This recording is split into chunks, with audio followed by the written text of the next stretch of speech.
Hello dear student, मजाમાં છો? આજનો આપણો લેક્ચર નંબર 3 કેમિકલ કાઇનેટિક્સ માં રાસાયણિક ગતિકીમાં આગળ વધીએ તો છેલ્લે જે આપણે લેક્ચર નંબર 2 જોયો તો એમાં રાસાયણિક પ્રક્રિયા વેગ બરાબર મેળવવા માટે તત્વયોગમિતીય ગુણાંક સરખા હોય જુદા હોય ત્યારે કઈ રીતે વેગ સમીકરણ મેળવવું અને કોયડો 4.2 છેલ્લે જોયો હતો। હવે એ જે આપણે જોયું એમાં એક અગત્યની નોંધ ખાસ એ ધ્યાન રાખવાનું કે તમને રાસાયણિક પ્રક્રિયામાં કોઈ પણ પ્રક્રિયકનો દ્રશ્ય થવાનો વેગ કે અદ્રશ્ય થવાનો વેગ એવું પૂછેલું હોય, દ્રશ્ય થવાનો વેગ કે અદ્રશ્ય થવાનો બરાબર છે, અને પ્રક્રિયા વેગ કીધેલું હોય તો કયા ફોર્મ્યુલાનો ઉપયોગ કરવો બરાબર છે એ અગત્યનું। તો અહીંયા હું તમને કહું, સપોઝ આ કોઈ રિએક્શન છે એ સામાન્ય સમીકરણ AA BB gives CC plus DD આ પ્રક્રિયા સમીકરણ છે। એ સ્મોલ a સ્મોલ b એ તત્વયોગમિતીય ગુણાંક છે, પ્રક્રિયક કેપિટલ A કેપિટલ B, અહીંયા સ્મોલ c સ્મોલ d એ તત્વયોગમિતીય ગુણાંક છે। તો આવી કોઈ રાસાયણિક પ્રક્રિયા હોય તો આ રાસાયણિક પ્રક્રિયા માટે પ્રક્રિયા વેગ સમીકરણ શું થાય? तो प्रक्रिया वेग समीकरण बराबर -1/a dA/dt is equal to -1/b dB/dt is equal to plus 1/c dC/dt is equal to plus 1/d dD/dt આવું પ્રક્રિયા વેગ સમીકરણ છે બરાબર છે। હવે આની અંદર આપણે ડિસઅપિયરન્સ રેટ ઓફ A એટલે A ના અદ્રશ્ય થવાનો દર આપણે શોધવો હોય। A ના અદ્રશ્ય થવાનો દર કોને કહેવાય? A ના અદ્રશ્ય થવાનો દર, તો A ના અદ્રશ્ય થવાનો દર is equal to શું કહેવાય? dA/dt dA/dt એટલે એના અદ્રશ્ય થવાનો વેગ કહેવાય બરાબર છે। પછી B ના અદ્રશ્ય થવાનો દર અથવા ઘટાડાનો દર તો -dB/dt થાય બરાબર, ઘટાડાનો દર અદ્રશ્ય થવાનો દર। C ના ઉત્પન્ન થવાનો દર, C ના ઉત્પન્ન ફોર્મેશન રેટ ઓફ C ના ઉત્પન્ન થવાનો દર તો dC/dt dC/dt। D ના ઉત્પન્ન થવાનો દર કેપિટલ D ના ઉત્પન્ન થવાનો દર તો D ના ઉત્પન્ન થવાનો દર dD/dt। તો એ ખાસ અગત્યનું આ જે છે તમને ઉત્પન્ન થવાનો દર કોઈનો પૂછ્યો હોય, કોઈનો ઘટાડાનો દર પૂછેલો હોય કે એની સાંદ્રતામાં શું ચેન્જીસ થયો એવું પૂછેલું હોય તો ત્યારે આ ફોર્મ્યુલા, એટલે અહીંયા જો તમને પ્રક્રિયા વેગ કીધું હોય બરાબર છે, પ્રક્રિયા વેગ કીધું હોય તો એના સંદર્ભમાં પ્રક્રિયા વેગ કીધું હોય તો સમીકરણ શું થાય, B ના સંદર્ભમાં પૂછ્યું હોય તો પ્રક્રિયા વેગ સમીકરણ શું થાય એ બધું અગત્યનું બરાબર। તો અહીંયા પ્રક્રિયા વેગ પૂછે ને, પ્રક્રિયા વેગ તો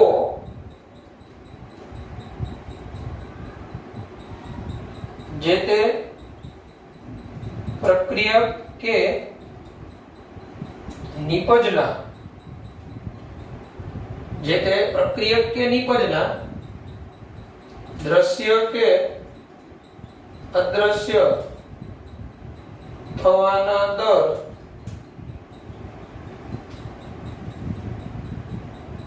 દ્રશ્ય કે અદ્રશ્ય થવાના દર ને તત્વયોગમિતીય ગુણાંક વડે, તત્વયોગમિતીય ગુણાંક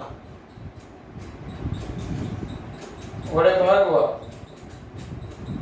બરાબર, જે તે પ્રક્રિયા કે નિપજના પ્રક્રિયા વેગ તો જે તે પ્રક્રિયા નિપજના દ્રશ્ય કે અદ્રશ્ય થવાના દરને તત્વયુગ્મિતીય ગુણાંક વડે ભાગવા. ફક્ત આપને દ્રશ્ય થવાનો દર કે અદ્રશ્ય થવાનો દર પૂછેલો હોય તો ઘટાડાનો દર પૂછેલો હોય તો ત્યારે દાખલા તરીકે a હોય તો dA/dt જ ઓન્લી મેળવવાનું. બરાબર છે? એટલે અહીંયા ટૂંકમાં શું થઈ જાય, આપણે આ સમીકરણમાં આપણે જો પ્રક્રિયા વેગ જાણતા હોઈએ ને તો dA/dt એટલે a ના અદ્રશ્ય થવાનો દર મળે તો સ્મોલ a પેલી બાજુ જતો રહે. ટૂંકમાં કહીએ તો dA/dt is equal to આ a અહીંયા ગુણાકારમાં a into પ્રક્રિયા વેગ. આપણે જો પ્રક્રિયા વેગ જાણતા હોઈએ તો જે તે પ્રક્રિયકનો ઘટાડાનો દર અથવા અદ્રશ્ય થવાનો દર શોધી શકીએ અને પ્રક્રિયા વેગ જાણતા હોઈએ તો જે તે નિપજનો ઉત્પન્ન થવાનો દર સાપેક્ષે મેળવી શકીએ. જેમ કે dC/dt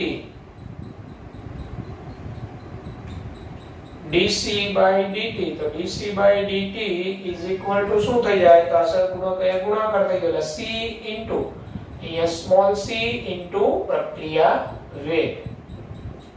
આ પેટર્નના દાખલાઓ કે તેના તમને દાખલામાં કોઈના દ્રશ્ય થવાનો દર શું, અદ્રશ્ય થવાનો દર શું એવું પૂછેલું હોય તો ત્યારે પર્ટિક્યુલર a માટે હોય તો dA/dt, c માટે હોય તો dC/dt અને પ્રક્રિયા વેગ સાથે એનો જે અહીંયા સહગુણક હોય એ ગુણાકારમાં જતો રહે. ટૂંકમાં આપણે કોઈનો દ્રશ્ય થવાનો દર કે અદ્રશ્ય થવાનો દર મેળવવો હોય ત્યારે તત્વયુગ્મિતીય ગુણાંકને અહીંયા આની સાથે કોઈ બરાબર છે ભાગાકાર અહીંયા તત્વયુગ્મિતીય ગુણાંકને મૂકવો નહીં પણ પ્રક્રિયા વેગ કે હવે જો ચાલો પ્રક્રિયા વેગનું તો કહીએ તો પ્રક્રિયા વેગ બરાબર જો શું સૂત્ર થઈ જાય તો પ્રક્રિયા વેગ બરાબર -1/a dA/dt. તો પ્રક્રિયા વેગનું આ સૂત્ર થઈ જાય પ્રક્રિયા વેગ બરાબર -1/a dA/dt આ રીતે. ઓકે, તો આ ફોર્મ્યુલા આપણે મગજમાં હોવા જોઈએ. દ્રશ્ય થવાનો દર, અદ્રશ્ય થવાનો દર એવા દાખલાઓ આપણે પૂછે ત્યારે. ઓકે, તો હવે આપણે આગળ વધીએ. તો અહીંયા આપણે હમણાં મેં સમજાવ્યું બરાબર ફોર્મ્યુલા એનું એક્ઝામ્પલ જોઈએ. પ્રક્રિયા 2a gives 4b + c એ વાયુમય કલામાં બરાબર છે બંધ પાત્રમાં થાય છે. વાયુમય કલામાં જો b ની સાંદ્રતા 10 સેકન્ડમાં 5 × 10⁻³ મોલ × લિટર ઇન્વર્સ વધે છે. 10 સેકન્ડમાં 5 × 10⁻³ મોલ × લિટર ઇન્વર્સ જેટલી વધે છે તો ફર્સ્ટ b ના દ્રશ્ય થવાનો દર the rate of appearance of b એટલે b ના ઉત્પન્ન થવાનો દર કે દ્રશ્ય થવાનો દર બરાબર અને સેકન્ડ પૂછું a ના અદ્રશ્ય થવાનો દર અથવા a ના ઘટાડાનો દર બરાબર છે એટલે કે rate of disappearance of a ગણતરી કરો. તો આપણે રકમમાં b ની સાંદ્રતા 10 સેકન્ડમાં 5 × 10⁻³ મોલ પ્રતિ લિટર ઇન્વર્સ એટલે સમયના ફેરફાર સાથે સાંદ્રતાનો ઓલરેડી વધારો જ આપેલો છે. તો અહીંયા આપણે પ્રક્રિયા વેગ સમીકરણ શું થાય તો પ્રક્રિયા વેગ સમીકરણ પ્રક્રિયા વેગ બરાબર અહીંયા -1/dA/dt. Okay is equal to 1/4 dB/dt is equal to dC/dt. આ પ્રક્રિયા વેગ સમીકરણ થાય. આપણે આપેલું 10 સેકન્ડમાં b ની સાંદ્રતા આટલી વધે છે એટલે ઓલરેડી આપણે અહીંયા b ના દ્રશ્ય થવાનો દર પહેલા મેળવવો હોય b ના દ્રશ્ય થવાનો દર તો b ના દ્રશ્ય થવાનો દર equal to આપણે અહીંયા dB/dt તો અહીંયા ઓલરેડી કહી દીધું છે કે આટલી સાંદ્રતા વધે છે એટલે dB આપી દીધું છે 5 × 10⁻³ mole * litre inverse divided by 10 સેકન્ડમાં જ એટલે dt આપી દીધું છે 10 is equal to 5 × 10⁻⁴ mall litre inverse into second inverse. તો પહેલો જવાબ આપણે મળી ગયો, b ના દ્રશ્ય થવાનો દર. હવે એના અદ્રશ્ય થવાનો દર એટલે હવે આપણે મેળવવાનું છે આ dA/dt મેળવવાનું છે. તો આ dt અને dB/dt વચ્ચેનો આ અહીંયા સંબંધ આપણે આપેલો છે. તો હું અહીંયા dA/dt ને કરતા બનાવું તો એના અદ્રશ્ય થવાનો દર અથવા એના ઘટાડાનો દર. તો આપણે આ સૂત્ર આ રીતે બનાવીએ, dA/dt ને તમે કરતા બનાવો એના અદ્રશ્ય થવાનો દર minus dA/dt is equal to આ 2 અહીંયા જતા રહે, આ 2 અહીંયા જતા રહે એટલે 2/4 dB/dt. એટલે dB/dt એટલે b ના દ્રશ્ય થવાનો દર. તો b ના દ્રશ્ય થવાનો દર જે મળ્યો આ એને ગુણાકારમાં 2/4 એટલે આપને એના દ્રશ્ય થવાનો દર મળી જાય. એટલે 2/4 એટલે 1/2 અહીંયા ગુણાકારમાં 5 into 10⁻⁻⁴. તો 2.5 into 10⁻⁻⁴ mall litre inverse into second inverse. એટલે આ આપણે મળી ગયું dA/dt. ઋણ સંજ્ઞા શું સૂચવે? ઘટાડો સૂચવે ગાણિતિક રીતે. તો આ આપડા બંને અહીંયા જે ક્વેશ્ચન પૂછેલા 1 અને 2 નો આ જવાબ આવ્યો. આ જ પ્રકારના દાખલાઓ તમને અસાઇનમેન્ટ સ્વરૂપે મળી જશે. દાખલાઓ વ્યવસ્થિત ગણતરી કરવાના. ઓકે, તો ત્યારબાદ આગળ વધીએ. તો લખાણ સંબંધિત પ્રશ્ન પછી આવે છે ઇન્ટેક્સ ક્વેશ્ચન 4.1 હોમવર્કમાં જે આપણે આગળ દાખલો ગણેલો હતો 4.2 કોઈયો એના જેવો 4.2 પણ એને આ 4.2 જેવો જ છે 4.1 બરાબર છે. જોઈએ પ્રક્રિયા 2a gives નિપજ એની સાંદ્રતા 10 મિનિટમાં 0.5 મોલ ઇન્ટુ લિટર ઇન્વર્સ થી ઘટીને 0.4 મોલ ઇન્ટુ લિટર ઇન્વર્સ થાય. આ ગાળા દરમિયાન વેગ ગણો. તો અહીંયા 10 મિનિટમાં એટલે ડેલ્ટા t તમારો 10 મિનિટ થઈ જાય અને delta r is equal to 0.5 માંથી ઘટીને કેટલું થઈ ગયો 0.4 એટલે 0.4 minus 0.5. તો પ્રક્રિયા વેગ એટલે r એવરેજ બરાબર minus delta r by delta t.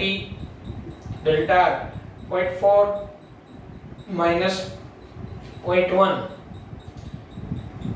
એટલે 0.1 divided by delta t અને યસ આનું સમીકરણ અહીંયા આપણો પ્રક્રિયા તરીકે a છે r તરીકે એટલે બરાબર અહીંયા a છે તો અહીંયા a લખી નાખું અને સૂત્ર અહીંયા વનાપ થાય ને તો 2 into 10 તો 0.1 આ 10 ઉપર છે એટલે 0.01 by 2 એટલે 5 into 10⁻³ mall into liter inverse into minute inverse. તો આ વેગ આવે એટલે આ તમારો ઇન્ટેક્સ ક્વેશ્ચન નો જવાબ આવે. એટલે અહીંયા સરેરાશ વેગનું સૂત્ર આના માટે શું થાય -1/2 dA/dt કે delta a by delta t અને ડેલ્ટા a એટલે 0.4 minus 0.5 ડેલ્ટા r એટલે તમારો પ્રક્રિયા a છે એટલે હું અહીંયા a લઉં છું. ઓકે, તો આવો જ ક્વેશ્ચન છે 4.1 છે હોમવર્કમાં લખાણ સંબંધિત પ્રશ્ન સોલ્વ કરી નાખવાનો 4.2. તો હવે પછી આપણે આગળ વધીએ.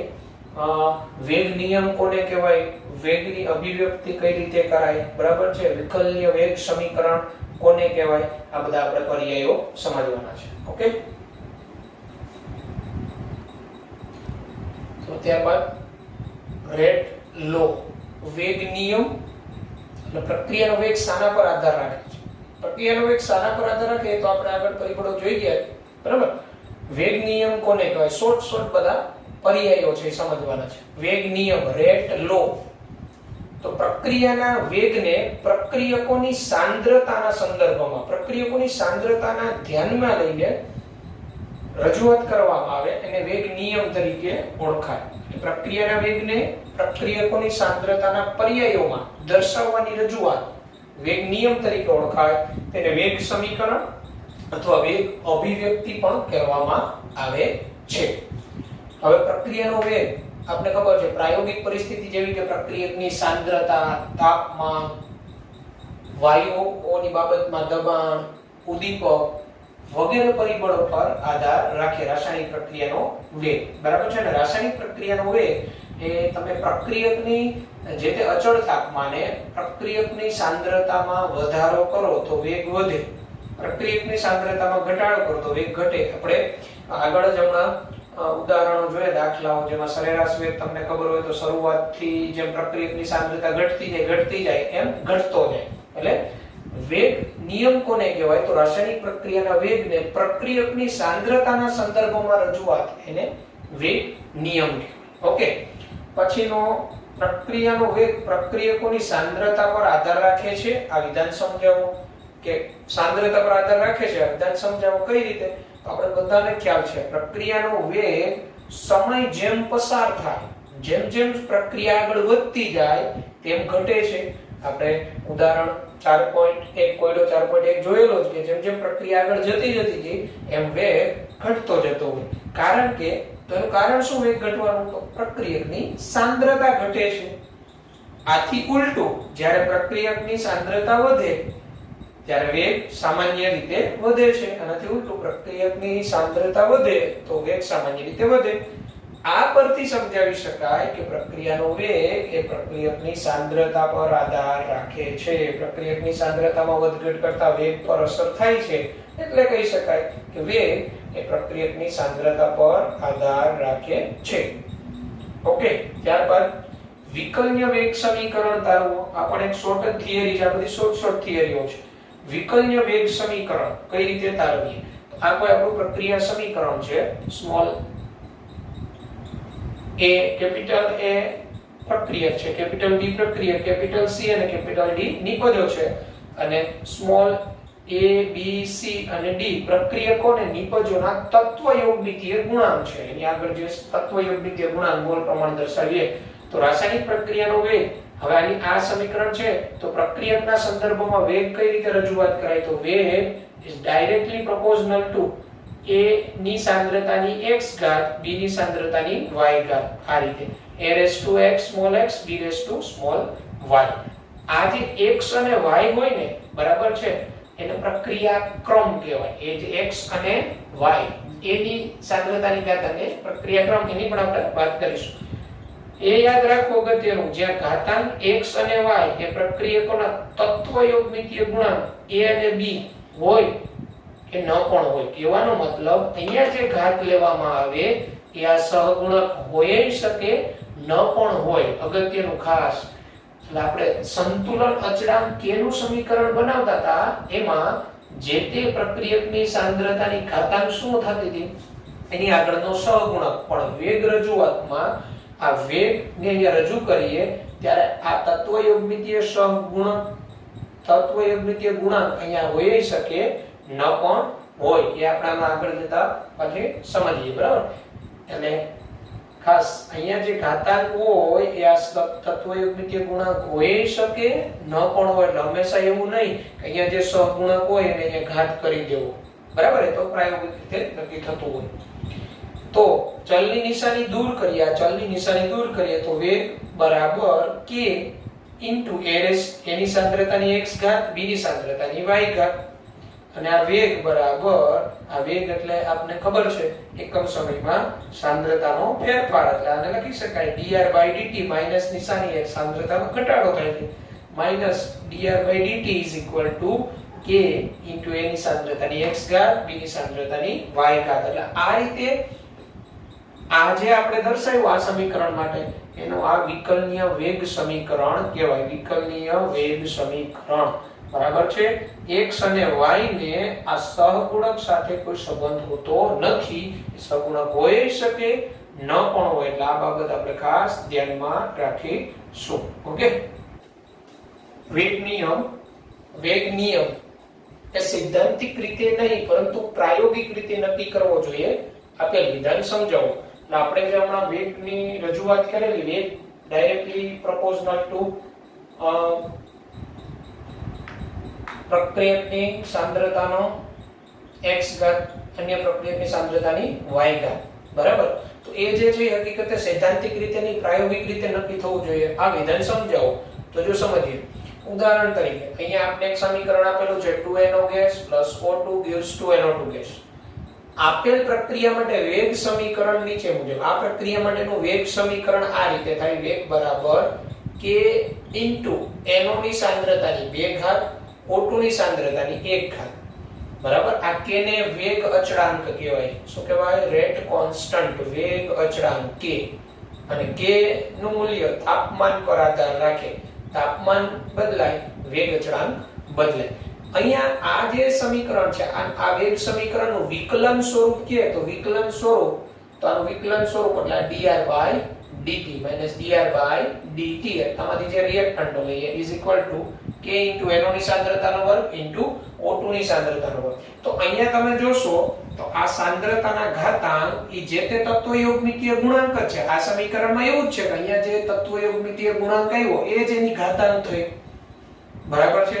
હવે જો અન્ય એવા બીજા ઉદાહરણ લઈએ તો અન્ય ઉદાહરણમાં જો CHCl3 Cl2 gives CCl4 HCl. આપણે સમીકરણ આપેલું છે. આનું પ્રાયોગિક રીતે વેગ સમીકરણ આ મળેલું છે: વેગ બરાબર k ક્લોરોફોર્મ ની સાંદ્રતાની 1 ઘાત Cl2 ની સાંદ્રતાની 1/2 ઘાત. પ્રાયોગિક રીતે આ સમીકરણ મળેલું છે. તો આની અંદર તમે જોશો તો અહીંયા જે ઘાતાંક આવી એને આ તત્વયોગમિતીય ગુણાંક સાથે કોઈ સંબંધ નથી. આવું બીજું ઉદાહરણ જોઈએ તો એસ્ટરનું જળ વિભાજન ઇથાઇલ ઇથેનોએટ H2O. તો કાર્બોક્સિલિક એસિડ આલ્કોહોલ એટલે ઇથેનોઇક એસિડ ઇથેનોલ. આ પ્રક્રિયા માટેનું પ્રાયોગિક રીતે વેગ સમીકરણ આવું મળે છે: વેગ બરાબર k આ ઇથાઇલ એસિટેટની સાંદ્રતાની 1 ઘાત અને H2O ની સાંદ્રતાની 0 ઘાત. તો આની અંદર તમે જોશો તો અહીંયા પણ આ ઘાતાંકને આ સહગુણક સાથે કોઈ સંબંધ નથી. અહીંયા તો 1 હોય પણ અહીંયા તો ઘાતાંક 0 આવી. તો આનો અર્થ એવો થયો કે આપણે કોઈ પણ વેગ સમીકરણ છે ને સૈદ્ધાંતિક રીતે દર્શાવવા કરતા પ્રાયોગિક રીતે જ મેળવવું જોઈએ. એટલે અહીંયા આપણે ખાસ ધ્યાન રાખવાનું, કોઈ પણનું તમને કોઈ પ્રક્રિયા સમીકરણ આપી છે, સંતુલિત પ્રક્રિયા સમીકરણ, અને ડાયરેક્ટ તમને એવો ક્વેશ્ચન પૂછે કે આનું વેગ સમીકરણ શું થાય, તો તમે સંતુલિત સમીકરણ પરથી પ્રાકકથન ન કરી શકો, આગાહી ન કરી શકો કે આનું વેગ સમીકરણ આ થાય. એ વાત અલગ છે કે તમે લોકો આ સમીકરણનો અભ્યાસ કરી ગયા છો, આ સમીકરણનો તમારી ટેક્સ્ટ બુકમાં, તો આનું વેગ સમીકરણ આવું થાય એ તમને ખબર હોય તો તમે આગાહી કરી શકો. નહીતર કોઈ પણનું વેગ સમીકરણ સૈદ્ધાંતિક રીતે નક્કી ન થાય. તો હવે તમને ક્વેશ્ચન તો કે આવા દરેકના સમીકરણ આપણે પ્રશ્ન પૂછાય બોર્ડમાં આનું વેગ સમીકરણ શું આવું નહીં. તમને ટેક્સ્ટ બુકમાં જે આવે એના વેગ સમીકરણ બરાબર છે એ તમને હવે અહીંયા આ ઉદાહરણ આવી ગયું, આનું વેગ સમીકરણ પર્ટિક્યુલર તમને આવડવું જોઈએ. એવી રિએક્શનો કે જેના વેગ સમીકરણ યાદ રાખવાના બરાબર એવી સંખ્યા બહુ ઓછી હશે. ઓકે, એટલે એ ખાસ ધ્યાન રાખો. આ પ્રક્રિયામાં સાંદ્રતાના ઘાતાંક તેમના તત્વયોગમિતીય ગુણાંક જેટલા હોતા નથી. એટલે અહીંયા જે ઘાતાંક છે એ સહગુણક જેટલા નથી. આથી કોઈ પણ પ્રક્રિયા માટે વેગ નિયમનું પ્રાકકથન સંતુલિત રાસાયણિક સમીકરણ પરથી કરી શકાય નહીં. બરાબર છે? આમ કહી શકાય કે વેગ નિયમ સૈદ્ધાંતિક રીતે નહીં પરંતુ પ્રાયોગિક રીતે જ નક્કી કરવો જોઈએ. વેગ નિયમ હંમેશા પ્રાયોગિક રીતે જ નક્કી થાય. ઓકે, બરાબર છે? તો હવે આપણે વાત કરીએ પ્રક્રિયા ક્રમ કોને કહેવાય. બરાબર છે? સમજીએ. તો પ્રક્રિયા ક્રમ એટલે શું સમજાવો. આ થિયરી તમને મેં આપણે હેલો આલ્કેન હેલો એરિક ચેપ્ટરમાં SN1 SN2 સમજવાના હતા ત્યારે સમજાવેલી હતી. આ રાસાયણિક ગતિકીની એક થિયરી અહીં આવે છે. પ્રક્રિયા ક્રમ એટલે શું? બરાબર છે? રેટ ઓર્ડર પ્રક્રિયા ક્રમ. તો પ્રક્રિયા વેગ અભિવ્યક્તિમાં એટલે આપણે જે રાસાયણિક પ્રક્રિયાનો વેગ દર્શાવીએ છીએ તેમાં પ્રક્રિયકોની સાંદ્રતાના ઘાતાંકના સરવાળાને જે પ્રક્રિયકો હોય એની સાંદ્રતાના ઘાતાંકના સરવાળાને પ્રક્રિયા ક્રમ કહેવાય. શું પ્રક્રિયા વેગ અભિવ્યક્તિમાં પ્રક્રિયકોની સાંદ્રતાના ઘાતાંકના સરવાળાને પ્રક્રિયા ક્રમ કહેવાય. ધારો કે કોઈ પ્રક્રિયા વેગ બરાબર k a x b y any સાંદ્રતાની ઘાતાંક x b ની સાંદ્રતાની ઘાતાંક y, તો આને આપણે એમ કહી શકાય અહીં આ a ના સંદર્ભમાં પ્રક્રિયા ક્રમ x કહેવાય. a ના સંદર્ભમાં પ્રક્રિયાનો ક્રમ x, b ના સંદર્ભમાં પ્રક્રિયાનો ક્રમ y. કુલ પ્રક્રિયા ક્રમ, આમ કુલ પ્રક્રિયા ક્રમ શું થાય? તો કુલ પ્રક્રિયા ક્રમ આ સાંદ્રતાના ઘાતાંકનો સરવાળો એટલે x y. એ વાત અગત્યની, આ x અને y ને તત્વયોગમિતીય ગુણાંક સાથે કોઈ સંબંધ હોતો નથી. ખાસ પ્રક્રિયા ક્રમ હંમેશા પ્રાયોગિક રીતે જ નક્કી થાય. પ્રક્રિયા ક્રમ સૈદ્ધાંતિક નક્કી ન થાય, એ હંમેશા પ્રાયોગિક રીતે જ નક્કી થાય. પ્રક્રિયા ક્રમ ઋણય હોઈ શકે, પ્રક્રિયા ક્રમ શૂન્ય હોઈ શકે, અપૂર્ણાંકે હોઈ શકે કે ધન પૂર્ણાંક સંખ્યા હોઈ શકે. 0 1 2 3 વનાક કે માઈનસમાં આવો કોઈ પણ હોઈ શકે પ્રક્રિયા ક્રમ. બરાબર છે? આ ખાસ અગત્યનું. પ્રક્રિયા ક્રમને તત્વયોગમિતીય ગુણાંક સાથે કોઈ સંબંધ હોતો નથી. એટલે કોઈ સમીકરણની અંદર પ્રક્રિયાકની આગળ જે સહગુણક હોય તત્વયોગમિતીય ગુણાંક, એની સાથે પ્રક્રિયા ક્રમને કોઈ સંબંધ હોતો નથી. ઉદાહરણ તરીકે જો કોઈ સંબંધ નથી હોતો એવું ઉદાહરણ આપીએ. 2N2O5 gas gives 4NO2 gas plus O2 gas. આ સમીકરણ આપેલું છે.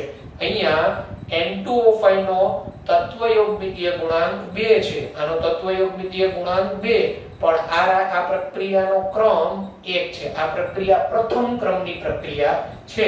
તો આ એવું ઉદાહરણ મળેલું જેમાં તત્વયોગમિતીય ગુણાંક સાથે પ્રક્રિયા ક્રમને કોઈ સંબંધ હોતો નથી. બરાબર છે? અને આવા પ્રક્રિયા ક્રમ કઈ પ્રક્રિયાઓ શૂન્ય ક્રમની હોય, કેવી પ્રક્રિયા પ્રથમ ક્રમની હોય, કેવી દ્વિતીય ક્રમની હોય, આ બધાના આપણે ઉદાહરણ પછી જોશું. મોટાભાગે કેવી પ્રક્રિયાઓ પ્રથમ ક્રમની હોય, કેવી શૂન્ય ક્રમની. અહીંયા તમને ખબર પડી જોઈએ પ્રક્રિયા ક્રમ કોને કહેવાય અને એના વિશેની આ બધી માહિતી તમારી પાસે હોવી જોઈએ. બરાબર છે? તો હવે આપણે પ્રક્રિયા ક્રમ જે છે એને આધારિત ટેક્સ્ટ બુકમાં ઉદાહરણ આપેલું છે, એ ઉદાહરણ આપણે જોઈએ. કોયડો. બરાબર છે? તો જો કોયડો 4.3 આપણો છે પ્રક્રિયાઓ જેની વેગ અભિવ્યક્તિ, એટલે આપણે વેગની રજૂઆત આપી દીધી છે. એ આપણે વેગ બરાબર k * a ની સાંદ્રતાની 1/2 ઘાત, b ની સાંદ્રતાની 3/2 ઘાત. તો આનો એકંદરે પ્રક્રિયા ક્રમ નક્કી કરવાનો છે. તો આપણે અહીંયા ઉકેલ એ તો પ્રક્રિયા ક્રમ બરાબર શું છે? તો હમણાં આપણે સમીકરણ જોયું, વેગ બરાબર k,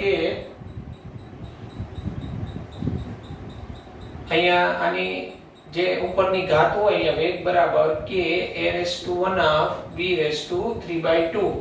તો પ્રક્રિયા ક્રમ બરાબર શું થાય? એકંદરે પ્રક્રિયા ક્રમ, તો પ્રક્રિયા ક્રમ એટલે આ પ્રક્રિયકોની સાંદ્રતાની ઘાતાંકનો સરવાળો એટલે 1/2 + 3/2.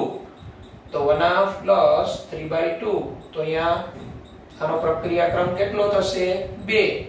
બરાબર છે? 2 લસા લઈ લઈએ. 3 + 1 4/2. b એક સમીકરણ શું આપ્યું? વેગ બરાબર k a⁻3/2 અને b⁻1.